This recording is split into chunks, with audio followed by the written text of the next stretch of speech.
parle de médecine alternative, on va surtout comprendre l'utilisation de l'homéopathie, la phytothérapie, l'aromathérapie, mais on peut aller aussi sur par exemple des médecines manuelles comme le reboutage, l'ostéopathie, qui en font partie. Donc en fait, c'est tout ce qui est les techniques qui permettent d'utiliser autre chose que les médicaments allopathiques, donc d'origine chimique. La médecine alternative, elle est surtout utilisée sur les veaux et les vélages des vaches. J'utilise de l'homéopathie et des huiles essentielles. Ça correspond par rapport à mon type d'exploitation en étant en bio déjà.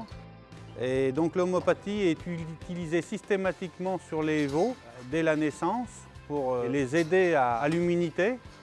Donc suivant les cas, si un veau tète mal, je passe plutôt sur l'huile essentielle qui est un pouvoir pour moi plus réactif. Bon, l'homéopathie ça marche aussi, et l'homéopathie pour moi c'est plus de l'aide, tandis qu'avec les huiles essentielles c'est arnica, cassis, c'est un peu plus instantané pour moi. Après la diarrhée sur les veaux, j'utilise des huiles essentielles en complément avec de l'argile mémoriolite.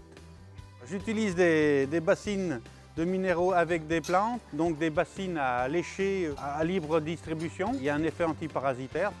Donc je suis adhérent au groupe 1 Bio-Échange où il y a donc des agriculteurs bio et conventionnels.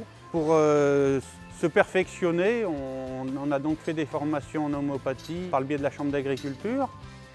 Au niveau économique, l'homéopathie, ça reste très raisonnable. En huile essentielle, eh ben, ça coûte quand même un peu plus cher. On se rapproche du coût allopathique, mais c'est une autre démarche aussi. Moi, c'est simplement pour aider à mettre du confort à mes animaux. Ce qui est intéressant avec les médecines alternatives, c'est qu'avant d'apprendre à utiliser des médicaments, on va surtout faire en sorte d'avoir un troupeau en bonne santé plutôt que de rechercher à comment le soigner. Donc on voit aujourd'hui de plus en plus d'éleveurs qui sont intéressés par ces méthodes, et que ce soit donc en agriculture biologique mais aussi en agriculture conventionnelle.